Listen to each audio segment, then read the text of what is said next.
All right, Dad. Well, welcome back for this second conversation about social entrepreneurship. I already put the first one up, and people can see it if they want. Haven't But no. people already have. Oh, good. I hope they enjoyed it. Um, we're going to continue now. This is not meant to be an oral history here of your life, so we're going to jump around a little bit. Where we need to jump is when we last were talking, you were coming out of the Army. And after that, I know you finished an undergraduate degree, you did a little bit of graduate work. And then eventually we get to late 1962, sometime in 1962, you relocate to New Mexico. And soon thereafter, I can't remember, it was late 62 or sometime in 63, you relocate from Santa Fe to northern New Mexico to the little hamlet of El Rito, New Mexico, right? That's true.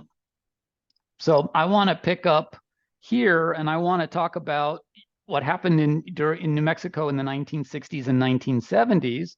And next time we'll talk about what happened in Arizona in the 1980s and the 1990s. Okay. Okay. Sure. So we're going to confine ourselves to New Mexico for now and talk about the things you did that fit in the framework of social entrepreneurship. So I know of two things, but I don't know. Actually, I know of three things, but I don't know all the chronology in the early years. I was a baby at the time. So let's start off by talking about how you came to work as a social worker in northern New Mexico, eventually, I think, under the auspices of the federal government's Office of Economic Opportunity. Tell me how that happened. Well, I originally began in terms of social work. I began working in child welfare out of Espanola while I was living in El Rito. Um, I spent about a year as a child welfare worker based in Espanola. That was a county job, and it handled adoptions and wards of the court and temporary placements of kids with other people, foster homes, all that kind of stuff. And did that for the best part of a year to make some money while I was living in El Rito, and then ultimately quit that job and became essentially unemployed, if you will, for a time in El Rito, um, living in a more subsistence, rural, pioneer kind of lifestyle with wood stoves and outhouses and hauling water and living off the land, kind of, as a change of pace for me in my life and an experiment of what that was like to go back in time and experience that kind of way of living. It was an interesting time. And you were born during that time. We were living in El Rito in August of 1963. Let me stop you there, because then one Yeah. of the threads I want to pick up happens pretty much in that time period, which is the creation of the El Rito Public Library. So it's an interesting example of things you did. I want to hear about how this came about, what you were trying to do, what the genesis was, how it unfolded, and then I have some materials you've sent me, which I can show later on. Well, one of the things that was obvious to me living in the village, I even did some substitute teaching in math in a local school when a math teacher got sick for a time, was the absence of any good access to books by kids in town, especially kids, but even adults. There was a bookmobile service, or a mobile bookmobile service by the state that made the rounds of El Rito periodically, but it wasn't very frequent, and it didn't have that much to offer in terms of a range of books. And so decided to take a shot at organizing a local library that would be open part-time, several days a week, certain hours a day, and set it up in the village and solicit books and get a library organized. It turned out to be not that hard to do. We had a building available right on the main street that we could use for a library. And I organized a group of people in town to become a kind of a board for the library if we got it going. I solicited books from individuals, from the Library of Congress, from all kinds of places, and including the state library system. In lieu of continuing the bookmobiles, they began bringing books up on a rotating basis, some of which ended up in the library for a period of time, all kinds of books, fiction, nonfiction, all kinds of stuff. The Library of Congress, I discovered, had a huge surplus duplicate program and gave away books that they didn't need. If you got your local congressman, for example, to represent you in making a request, which I did through that time a congressman named Joe Montoya in New Mexico. So we got books, in sizable amount of books from the Library of Congress. And then on a lark, I wrote a letter to the president of Mexico, seeking foreign aid from Mexico, which probably doesn't happen very often in this country. I think Mexico was kind of amused to get the letter. They immediately referred it to the Secretary of Foreign Affairs for the Mexican government. And all of a sudden, we got boxes and boxes of books, Spanish language books, which is what I was going for, on all kinds of subjects, fiction, nonfiction, school books, all kinds of stuff. And part of my concern was the kids in town growing up in basically a Hispanic village.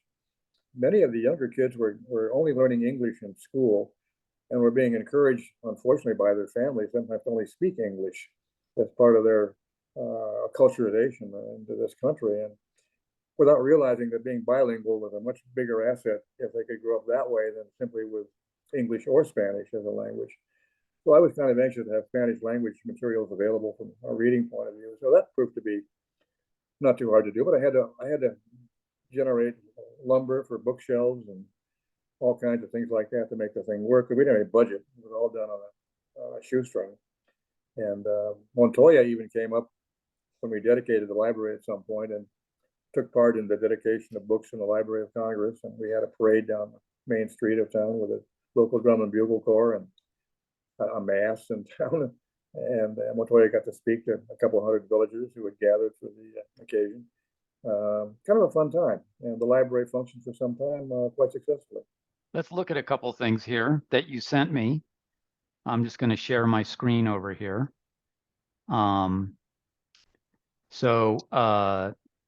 What you should be seeing, a couple of things you sent me. You sent me this newspaper clipping. I don't know what newspaper it was from, but El Rito Library names directors, right? Mm-hmm. And so this is a newspaper clipping. You're listed here along with a bunch of other people. And it also notes that there was a motion to reduce the age eligibility to be on the board to 14 so that some of the local students could be on the board. True. Right, and has some involvement. I thought this was interesting. You wrote a letter to the editor. Actually, you wrote a letter to the editor thanking a bunch of different people for help and organizations for helping make the library possible, including people who donated books, money, hardware, building materials to build the shelves. There was a little bit of a really nice little PR piece here, right, to shed a little love. That's kind of important to do. People that donate stuff and contribute appreciate being thanked and like to see it done publicly if possible. So it's kind of a public relations necessity if you're soliciting help from people to find some fairly public way to thank them for it. That's really part of the game of making people be willing to contribute their time and energy and resources to projects to know that they're being noticed and appreciated for their contribution. And so that was an essential step of any kind of social organization. You have to be able to thank people that help you. And that's what I was trying to do. A couple other things here. Letter from the office of Congressman Joseph Montoya, eventually Senator Joseph Montoya, right? He eventually was a New Mexico senator. January 8th, 1964, thanking you for the warm reception that he and his daughter Linda experienced in El Rito, and saying additional books were going to be sent, right? So this sort of interacting with the congressman, and I think it's amazing. You had this, you had this parade. You put him out in front of the people, which of course he did not in any way feel was a problem, right? He enjoyed. Well, he had a good time. It was the local drum and bugle corps. We marched a few hundred feet from the library down to the church where he made his speech, and we were in the front of the parade. And I had to remind him that the music he was listening to from the drum and bugle corps was actually the national anthem. And take off his hat. He hadn't recognized the melody. It wasn't the greatest local band in the world, but they made a lot of noise, but it was hard to tell what they were playing sometimes. The national anthem can go off the rails. I remember once watching Jimmy Carter hosting some extremely famous pianist at the White House. I'm blocking on the name of this pianist, one of the world's most famous pianists. And he came out and he sat at the piano to play a recital for the Carter administration gathered in whatever it was, the green room, the blue room at the White House. And he slams into the first piece, and about 5 or 6 notes in, Carter is the only person in the room who recognizes it's the Star-Spangled Banner. And he Okay. rockets out of his seat so fast his feet left the floor. He did a little hop and came back down, and everybody else rocketed up behind him, right? Because of course you have to stand for the national anthem. Yeah, one of the ironies of all that, Eric, was that some years later, as a journalist, I spent a fair amount of time muckraking Montoya as a senator. He was one of the more corrupt public officials in the history of the state, actually. And I don't think he ever realized that the Devereux he knew in El Rito, giving him marching down the street with him in the library introduction, was the same Devereux that was going after him as a journalist. But I spent a fair amount of my time as a journalist going after Joe. Yeah. He was a really corrupt guy. Well, I have to say, for the benefit of future people who watch this video, that we're only focusing on one silo of your life. And there's like 3 other fascinating silos. If you trip across them and say, could this possibly be the same man? Yes. But today we'll just stick in this silo. But here he is with his daughter, I believe, at the opening of the library.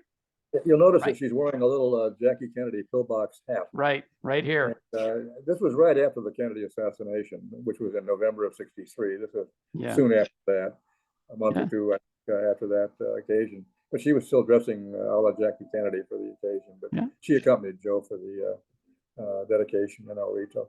And then here he is giving the speech at the church, I think. Could be.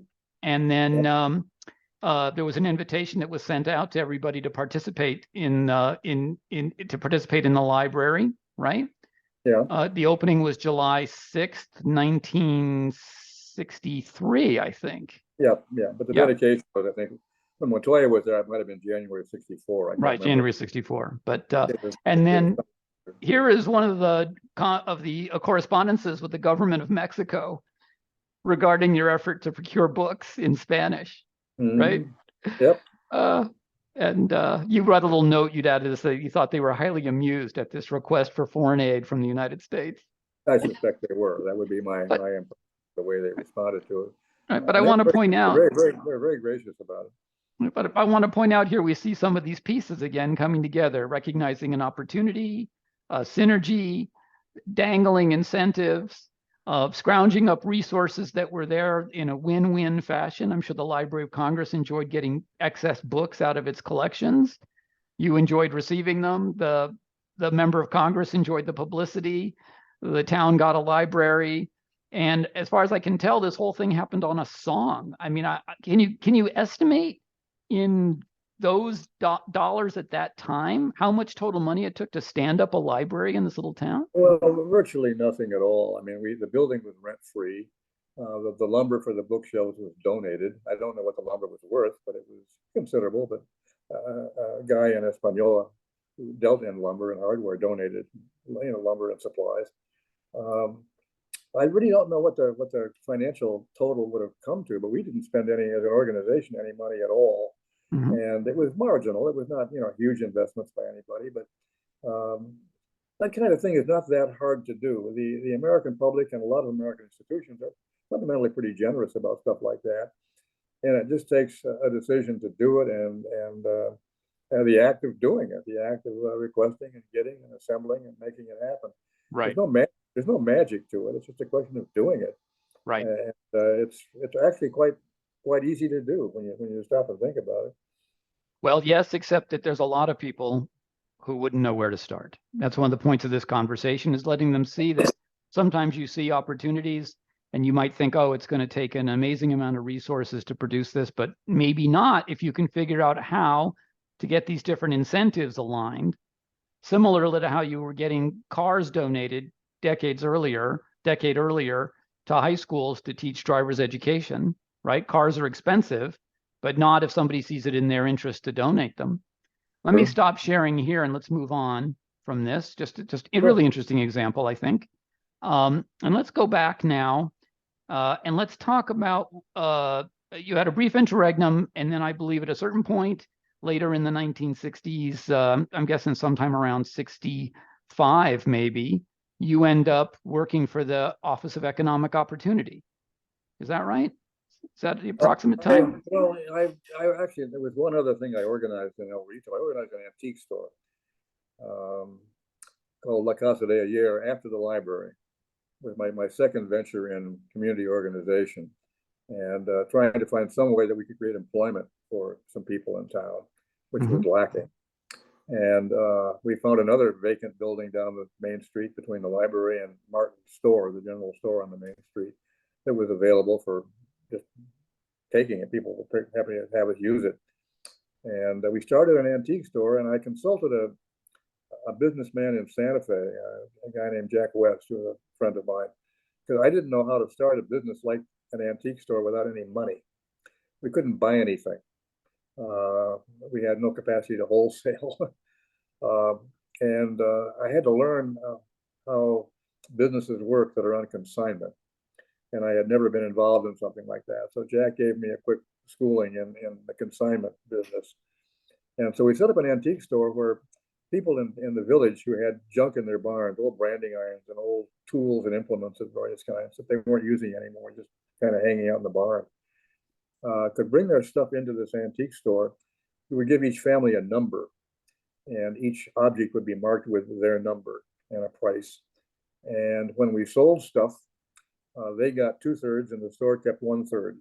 But it allowed us to, in effect, capitalize a business without any money whatsoever. We just basically set it up. We did it completely off the books in terms of getting a business permit or taxations or anything else. We're out in the boondocks. We just set up an antique store and hired a couple of local kids, Pete and Marcia Hill, to run it. And their salary, in effect, came from the 1/3 the store took.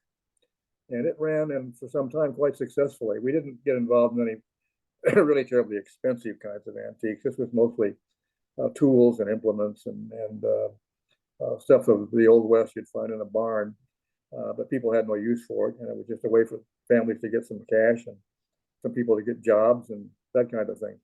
And that worked out fairly well also. It was quite successful in town.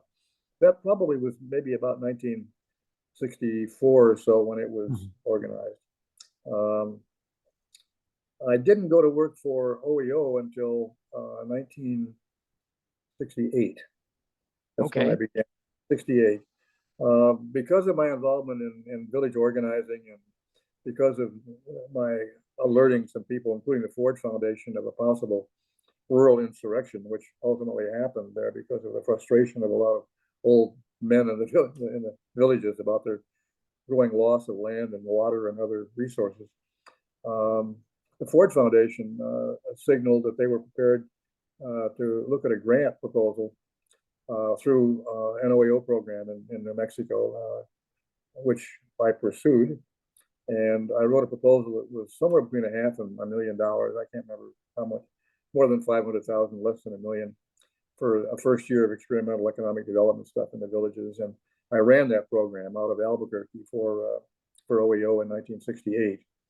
And organized farming co-ops and weaving co-ops and things like that in a number of villages like Truchas and the Mora Valley in Mora and a number of places, Peñasco. Interestingly, the first time I'd ever done that kind of co-op organizing, and it was a mixed bag of success. It was temporarily successful, probably less so in the long run. Changing cultural patterns of work in places like northern New Mexico is like moving the Titanic in a different direction. It doesn't turn quickly. Slow process. Right. And it's quite easy on the short term for a short period of time to get people to do something different. But if you want to sustain that, that gets to be a much more difficult thing. But we had quite a bit of success developing farming co-ops, and we got equipment for them, tractors and stuff, and weaving operations in Truchas, and a furniture operation someplace up in the northern part of the state. So in general, it was an interesting, development effort, but it was an outgrowth of earlier instincts I had to try to organize stuff like that. And I discovered that I had a pretty good flair for putting the pieces together to make things like that work. So let's just look at some background here. First off, you've got a lot of people involved in agriculture, but at a very decentralized way in northern New Mexico, who I take it were living really marginally. right? Yeah, Basically hand to these, mouth. yeah, these are relatively poor people. When what happened was after the war between the United States and Mexico, and the Treaty of Guadalupe Hidalgo was signed, the U.S. government took over most of what had been the land in northern New Mexico, which is forest land, and it became part of BLM and the U.S. Forest Service. And the villagers were left with all that they had from their land grants were the little pieces of land around their farms, maybe a matter of acres in the villages where they could farm some alfalfa or stuff in the valley. But they lost most of their larger access to land, and they were having problems even maintaining water rights. And so there was a lot of poverty, a lot of dysfunction in the local economies. And most of the farmers that still had land and water were raising alfalfa in the villages, 2 crops a year, and which is an interesting way for men to make a living. They could make a marginal living raising 2 crops of alfalfa by and large. And And alfalfa for the was being sold. Was being sold as animal feed, yeah, right? so it was cattle feed. Cattle feed. And and some of it was being used locally, and much of it was being marketed to people that raise cows and stuff commercially in the area. But it was nice for the guys when you're raising alfalfa, you plant the alfalfa, and then between the times you harvest it twice, you're not doing much of anything. You're kind of hanging out, sitting on the front porch drinking beer, playing cards. I mean, the women in the village went on working like they would know tomorrow. Yeah. But for the men, this was a fairly laid back lifestyle. Didn't make much money, but you didn't work very hard doing it either. You had a lot of time to socialize and have a good time. And that was very much part of the cultural pattern. And so what you discover when you develop a agricultural cooperative that has now moved into sort of high cash crops, moving into truck farming, produce Mm-hmm. for Mm-hmm. the local grocery stores in Santa Fe and Albuquerque and places, which is much more labor intensive. It's much more hard work. You can't just plant the crop and then sit back on your front porch and watch it grow. You've got to weed it, water it, take care of it, cultivate it. It's much more intensive work. The payoff is much greater. You get considerable yield more per acre in cash doing that than you do with alfalfa, but you got to work for it. And what happens in the long run in situations like that, I discovered, is that if you don't maintain a kind of a cheerleading squad to keep these guys doing it, they will revert back within a few years to raising alfalfa and Mm-hmm. their original lifestyle. What happens in the villages in that instance is that quite often 1 or 2 guys who they would be called like cultural deviants by anthropologists like the new lifestyle, go with the new program, and make more money because they're now growing stuff. And what they do when some of their brothers and cousins quit doing that, they begin leasing the land of their neighbors. That's no longer now being planted in alfalfa, but they're now expanding the truck farming operation of the 1 or 2 farmers that got the message that they could do that. Interesting. And what ultimately happens in a village is in a period of time, if you're not careful, you're developing a 2-tier system of farmers living there. Right. Guys who are basically, if anything, raising alfalfa, or maybe not even that, just leasing their land. And other guys that are becoming much wealthier by having an expanded land base over time to truck farm. And interestingly, we had approached the pueblo in Picaris, which was right next to Penasco when the Penasco agricultural co-op was being developed. And we offered the Picaris tribe a chance to participate in our agricultural co-op in Penasco. They had a hell of a good irrigation system at Picaris. The government had installed a very good cement-lined ditch system on the Picaris Pueblo land, which we did not have in Penasco. And the Picaris Tribal Council discussed this among themselves for some days and opted not to participate. And their fear was because some of the Picaris families were involved in alcohol problems, that not all the families could participate equally in the project, and that those that did would begin to benefit financially in ways that those that didn't wouldn't. And that by becoming part of the project, we would be creating a 2-tier financial system within the Picaris tribe. And for them maintaining a kind of solidarity, a kind of uniformity of lack of one group being financially better than another group was more important than the co-op offered them. Interesting. For. They turned us down. And in the long run, what I'm describing probably happened in both Picaris and Mora. I don't think a lot of the farmers we got into that kind of thing stayed with it. For me, that was a real learning curve. I mean, I had to understand the problems in rural development and deep-seated cultural work history patterns are very complicated. And it was part of my own educational experience as well. Right, to get into those cultures and really see how it looked out from their eyes. Yeah, and the right? same thing happened. The same thing happened in the weaving co-op in Truchas, which was kind of disheartening. In any weaving co-op, you've got a few weavers that are better than others, better at it, quicker, more skilled, and they become resentful that they're sharing the income from their work with people that are less productive than they are. Right. And what ultimately happens is once the weaving co-op becomes successful, the better people decide to spin off and go private on their own. Start their own store, start their own business. Yeah, rather than carry some people in the village that are not as quick or skilled or as able as they are. And that happened in Truchas, which basically disappointed me. We had some families spin off that are probably still there doing it in second or third generation. So it wasn't a failure. But the co-op itself suffered because it creamed off, basically. And which was a kind of a version of the same thing that happened in the agricultural areas. We did not have the capacity at that time to do the long haul of, if you want to call it, socioeconomic education to get people into the cooperative spirit that would make them want to stay with that kind of an endeavor longer than many of them really did. I was surprised how quickly that kind of thing could fragment into the skilled and the less skilled, or the motivated and the less motivated. Right. But it was an interesting project for me to go through. So there were long-term benefits in the villages. There were certainly long-term problems as a consequence of some of those successes. And it was a very interesting educational experience. Let me stop you there, because we're going to talk about something now that it's going to have a parallel in Arizona in our next conversation. The Great Turnip Disaster. Talk about what happened with the Great Turnip Disaster. That was in New Mexico. That was Mora Valley.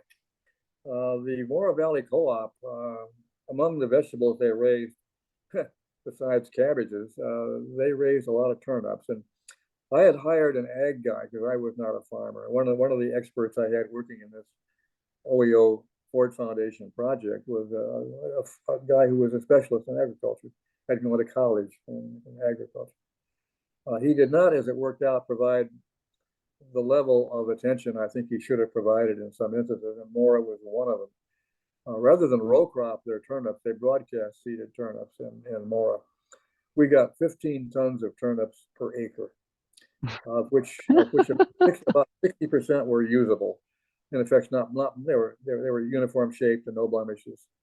About 40% were discardable, could be consumed by local livestock. But even at 60%, we're talking 9 tons per acre of marketable turnips, with the expectation that we had to sell them. And this was a hell of a lot more turnips than I had any idea we were going to be growing. Because a turnip is not, something you think of as a highly marketable commodity. It's not widely eaten around this country.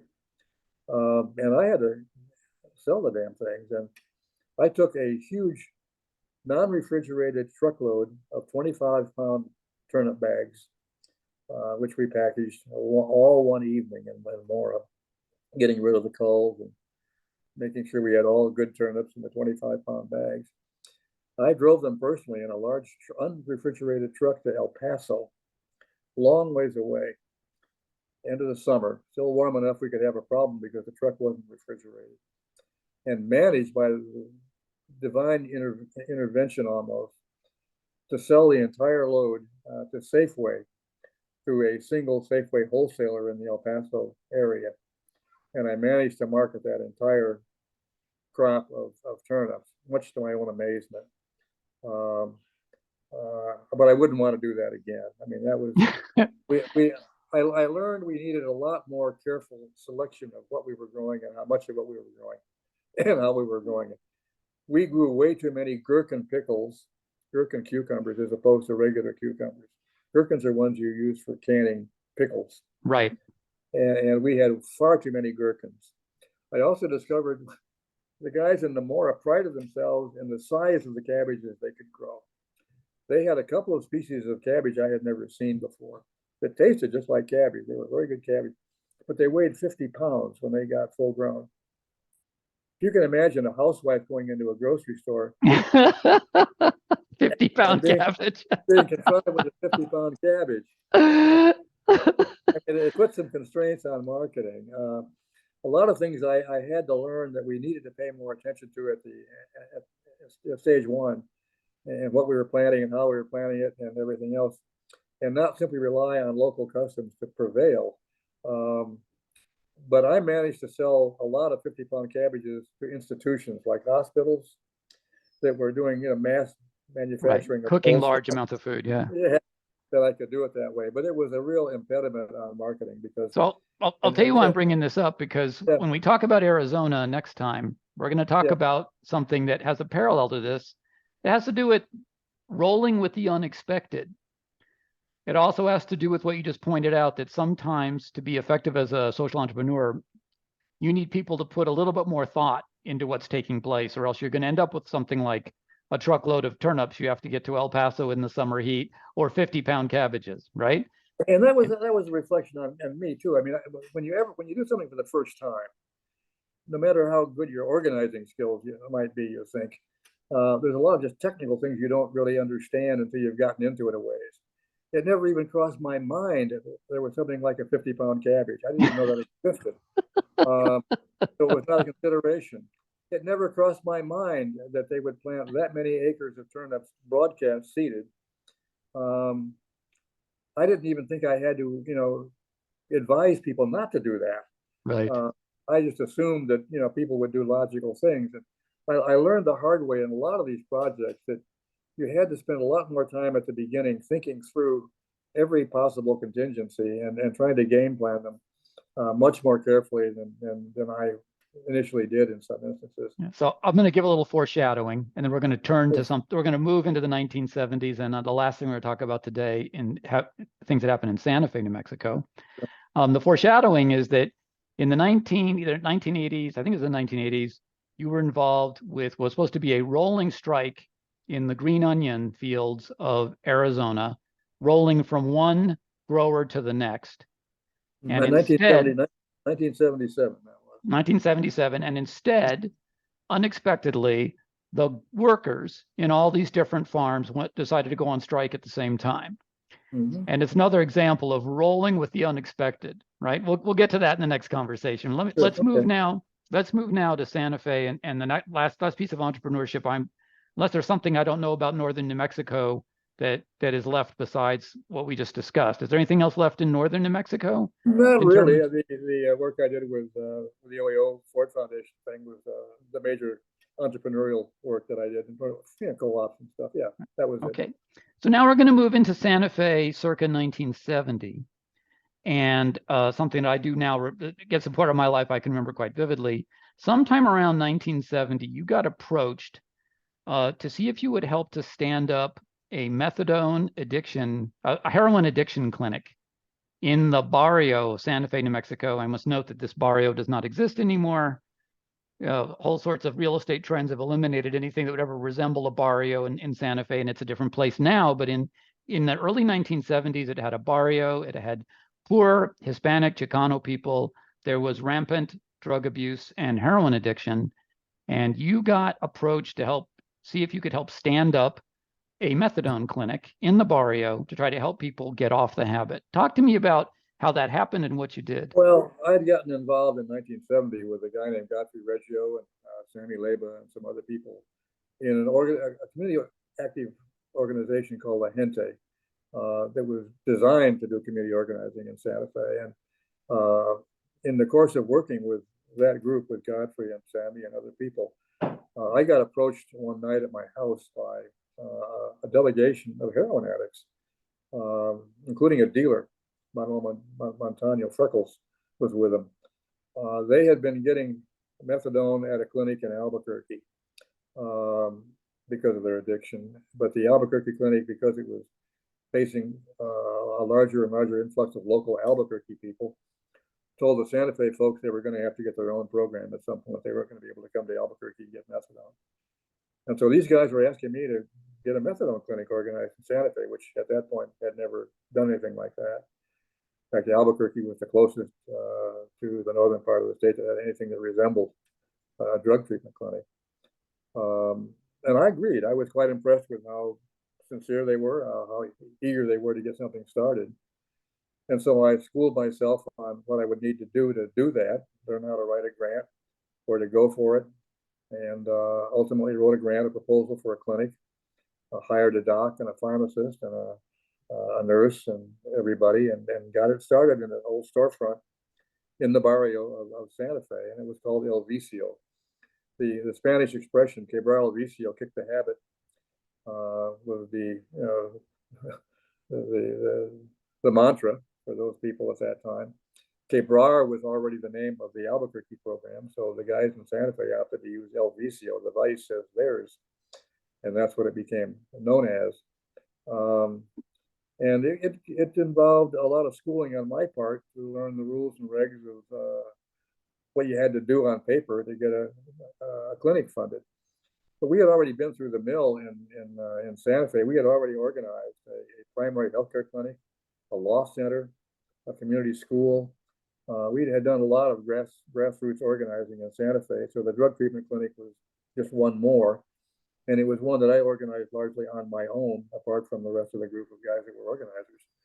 And I ran it for about 3 years myself, not taking any money, just I served as the administrator of it to get it on the boards and functioning. And it met with, the predictable resistance by people who didn't think that there was any reason to treat drug addicts other than criminally, did not recognize that addiction was a medical problem primarily, and that there were much more benign ways of dealing with the issue than simply prosecuting and throwing people in prison. And so we had a resistance from the cops and lots of other traditional folks on that front. But it worked, it prevailed, and we were reasonably successful, I think, in putting a large dent in the amount of heroin that was being sold and used in Santa Fe County at that time. I ultimately organized satellite clinics in Los Alamos and Taos, small operations to serve those two communities as well. But the operation in Santa Fe was interesting and difficult in some respects. The incidents of conflict we had with dealers in town who didn't like us putting them out of business and robbing them of clients. We had a lot of push and shove get to make that thing work successfully, and some violence as a consequence. But it worked. It worked, and I'm very proud of all the things I managed to get started. The process of beginning to introduce to a larger public the notion that addiction can be handled as a medical problem somewhat successfully, and with much better consequences than simply treating it as a criminal one. I'm very pleased with that part of my own personal history. So I'm going to share screen here for a second. I just want people to see this really quickly. Maybe you can see it as well.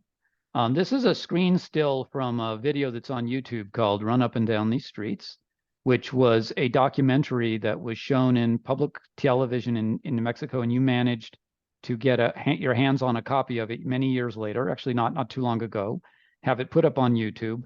I believe this person here is one of the people who approached you to start the clinic, right? I'm looking at a kind of a thing on the screen that blocks my capacity to see what you've put up. Well, okay, I may not show that well, but that's probably Manuel Montano walking down a snow-covered street in Santa Fe. Yes, and I think it might be Leonard Wood next to him, possibly. I'm not sure. Okay, I can't see the picture, so I can't comment on right. I'll be putting a link to the video in the description to this video. That film was roughly a 1-hour film, and it was shown on national public television, not just in New Mexico. It appeared nationally I think in 1972, maybe 2 or 3 times. We shot it in 71 in Santa Fe, and the members of the program, Alvicio, were very much a part of the filming process. We kind of apprenticed them working with cameramen and sound and everything else. So they took part in the actual filming process itself. And so it allowed them to kind of have a chance to explain who they were and what they were about. And they took advantage of that. And I think did quite a nice job. That film fell into disrepair. And some years later, it was Godfrey Reggio, my old organizing buddy from Santa Fe, who asked me what happened to it, because some people had expressed interest in seeing it again. And I found a slightly damaged copy, finally, which we managed to salvage and convert to digital format without losing very much of the footage, just a few feet at the beginning. And that's now available freebies on YouTube. Run up and down these streets. You can Google it and find it, and it's available for public to see. It'll be in the description of this video as well. But I want to now touch on another issue here, which is, so what was different about this next part of your social entrepreneurship is something you touched on just briefly, but you switched into the mode of being able to submit some pretty hefty grant proposals to different funders to help start to pay for some of these activities. So how did you work your way into being able to do that? What did you learn from working with these foundations and being able to come up with monies from these sources? I became fairly adept at proposal writing. I never went to school or got any assistance in that thing. It struck me that any proposal is essentially a 3-step process. Step one when you write a proposal is you describe the problem. What causes you to want to take some kind of action. The second part of it is what you're going to do about it. And the third part is what's it going to cost? What's the budget going to look like? And so for me, proposal writing for whatever the topic boiled down to simply providing a quick but fairly reasonably detailed approximation of those 3 steps. And whether it was for a drug treatment clinic in Santa Fe or farm labor related work in Arizona, I followed that format pretty exactly. And I wrote a lot of very large proposals ultimately, and many small ones. I preferred the small ones, actually. I would much prefer to have a whole bunch of $15,000 grants than one $100,000 grant, because when you have diffuse funding, you're more able to renew it and sustain it than when you get just one. Right. If you're dependent on one funder, you might get cut off.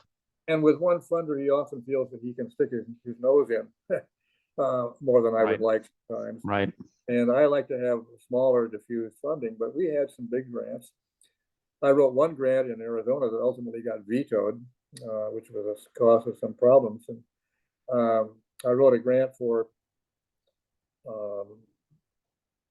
I think it was only about 100,000 actually. It wasn't the hugest grant I wrote, for the Catholic Church, the Catholic Bishops Conference, whatever it's called, U.S. Conference of Catholic Bishops or something. Right. That got vetoed by the local bishop at the request of Cesar Chavez and the UFW in California, who were jealous of us getting funded. And without even providing an alternative, they were going to do anything. They simply asked the church to veto funding for us, which the church did. And in a weird kind of way, I was actually grateful because it allowed me to continue a lot of small grant funding for what we were doing, as opposed to one large one. And I liked that better. But it was no great mystery. There were many back in those days, progressive foundations around the country, in social development and journalism, all kinds of things. Fund for Investigative Journalism, Phil Stern out of the East Coast, and lots of small foundations around the country funding projects of the sort that I was involved with. And it's almost like publishing. Once you get a track record, once you get past that first grant or two, and you have something operational and something to show for it that looks like it really is working and doing something. Back in those days, it was not that difficult to get funding for progressive projects of the sort that I was involved with. Maybe more difficult today, I have no idea. It's actually about the same. There's actually a lot of very progressive foundations funding interesting stuff. But let me just point out a couple things here. Yeah. Again, this was a case though where you were detecting a need or people were bringing a need to you. You weren't saying, "Oh, geez, this is something that can't be done." You just got to dive in and try to do it. But also something else that comes out of this that I think is really important for young people today who are interested in going into social entrepreneurship.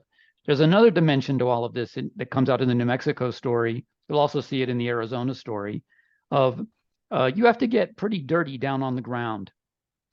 You're not sitting in a high-rise office building in some remote location on the telephone making phone calls to people, right? I mean, Yeah. if you're going to do this work, and there can be risks. I remember very vividly in the case of the heroin addiction program, there were quite distinct physical threats against you particularly from drug dealers who were unhappy to be losing their market, right? There were real risks involved, and you had to be willing to take those risks, right? Yeah. Yeah. And that's just a fact. And I don't know if you want to tell this story or not, but there was one incredibly obscure side to the starting of this clinic. You want to talk about the permission you had to get from the big dealer in Albuquerque?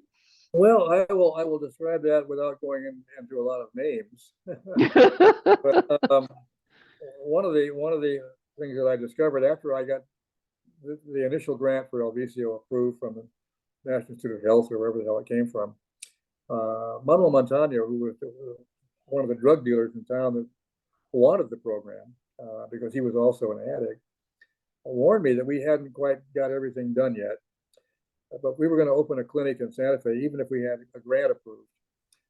We were going to have to get permission from the big boys in the drug field, the dealers, to do it.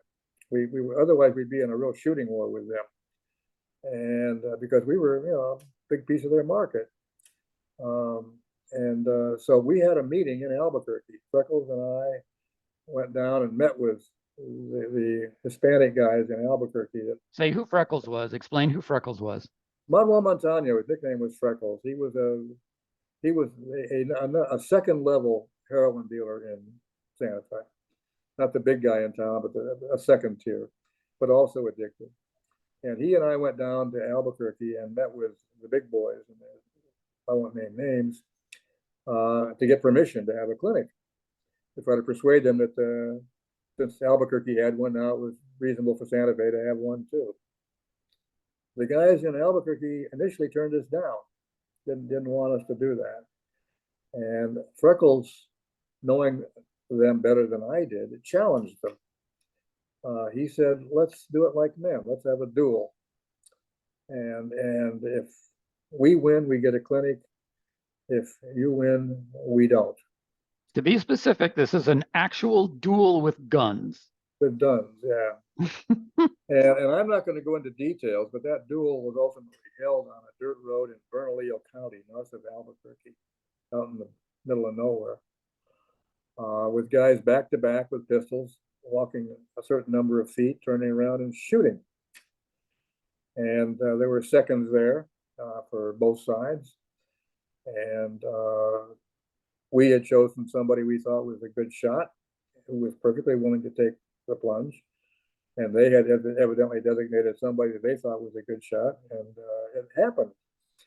Our guy managed to get his shoulder up and took the slug from the dealer's side in the shoulder. Their guy got hit in the head and was DOA. And on that basis, we got a clinic.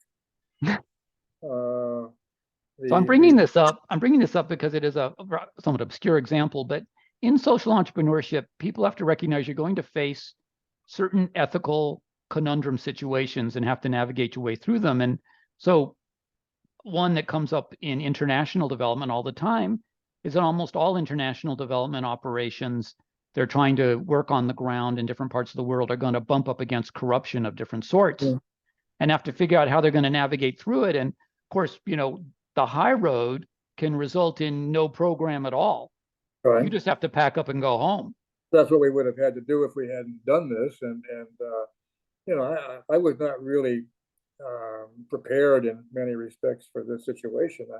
nothing in my upbringing or university work prepared me for the notion of having a duel on a back road in Bernalillo County, huh? yeah, just with life and death consequences. But in the larger scheme of things, it was a reasonable sacrifice.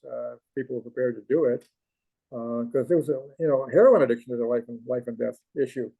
So if you watch the video, run up and down these streets, for those who are watching this video, you will see that the penetration of heroin addiction in New Mexico at that time affected a lot of people who are not stereotypical heroin addicts. No, you have families and workers and everybody. Yeah, we discovered we dispense methadone about 7 o'clock in the morning, and methadone, unlike heroin, if you properly prescribe it, does not do a kind of high peak and valley. It's a flatter curve, and somebody can function on a proper dose of methadone like a diabetic on insulin. I mean, it doesn't get you stoned. It just keeps you from going into withdrawal. And so we have people coming in at 7 o'clock in the morning, getting their methadone and going to jobs. We had a lot of people that you would not think of as typically heroin addict folks. We also had plenty of the ones that you would who made a living shoplifting and stuff. But we had a wide variety of folks, and many of them became employable if they weren't already on methadone. And I also had to learn the hard way because of the violent context in which a lot of this went on, and the fact that it was so life and death oriented. A guy tried to kill me once in the clinic with a 2x4. And I was sitting at a desk. He had some grievance and swung a 2x4 at my head. The grievance was that I had fired somebody who was a relative of his for non-performance of a job, and he was getting back at me for having fired his cousin or some damn thing. And the firing was justified, and I was not backing off. And I was sitting at a desk in a way I had nowhere to go, and the 2x4 was aiming at my head. Freckles Manuel Montana was standing next to me, and quick as anybody I've ever seen draw a pistol, he had a 38 against the forehead of the guy swinging the 2x4 at me. The message was really clear. If the 2x4 hits me, he's going to blow the guy's head off. And so you've never seen a guy try so hard to stop a swing. It was one of those screech that keep hitting me. and he didn't hit me. And then he uttered one of the best lines I heard in all the time I ran the clinic. He said to me, "I thought you guys didn't allow weapons in here."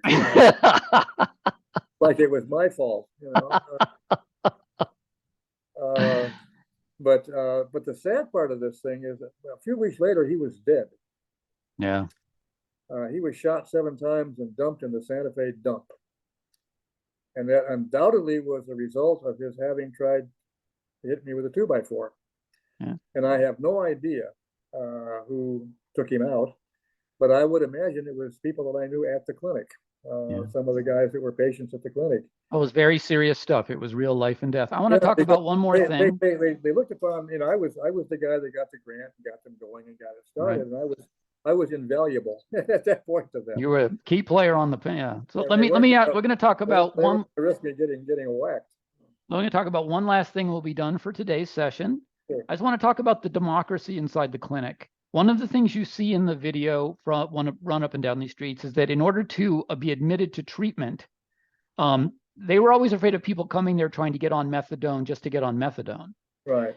So in order to stay, there was a lot of democracy inside that space regarding its self-management by the addicts in recovery themselves.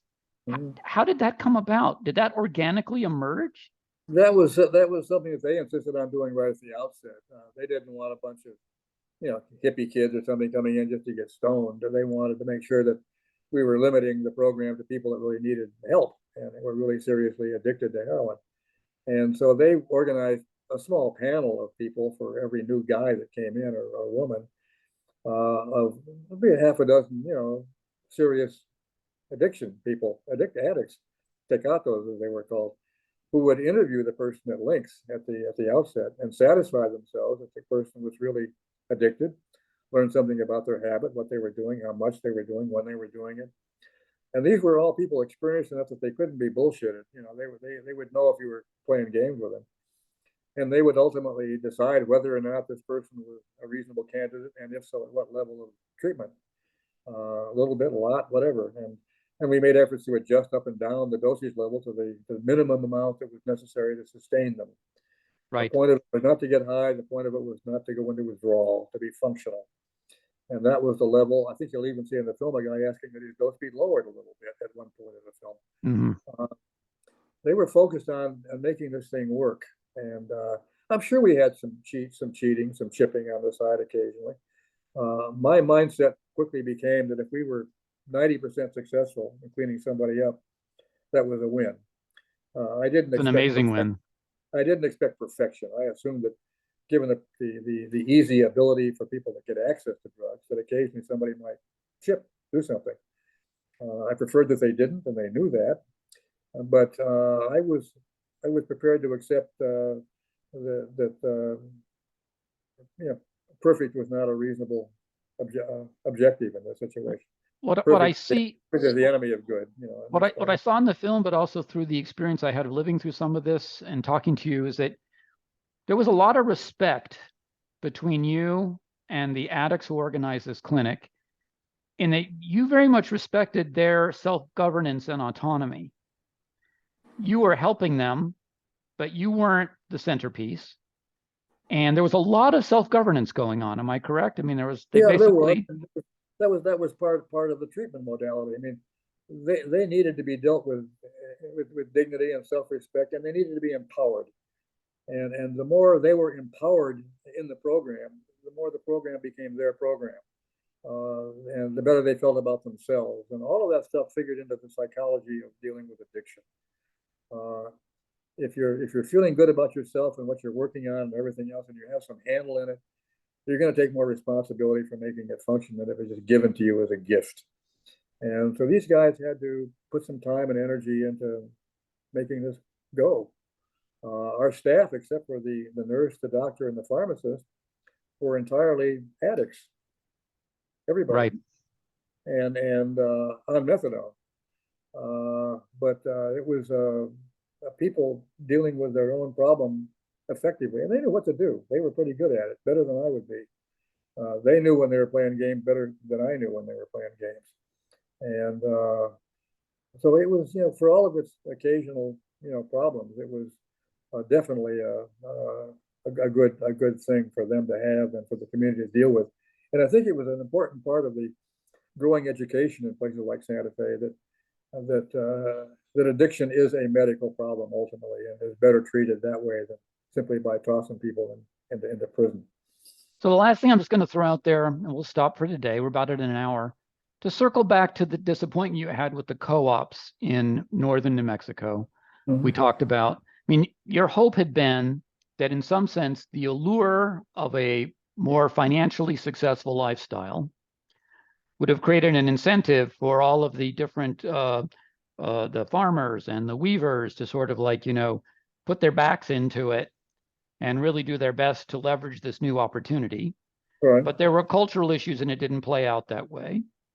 But what you see in the clinic in Santa Fe is that those addicts coming out of addiction into the methadone program who did that, they succeeded. They could succeed. I'm sure the same problem happened, though, that there were those that just couldn't do it. Right? There was that type of thing. I think one of the big differences is the co-op organizations that we did in the northern part of the state largely happened by us coming to town and say, "Would you be interested in doing this?" Mm-hmm.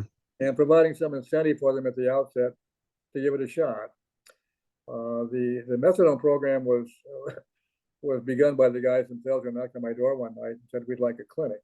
Right. It organically grew from within. Yeah. Right. And if I were going to go back and do this all over again, there were probably better ways to create a clinic and or a co-op in clinic in Mora or Penasco than the way we did it.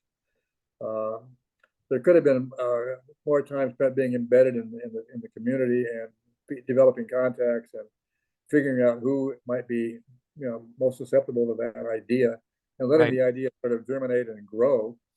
But we didn't have that option.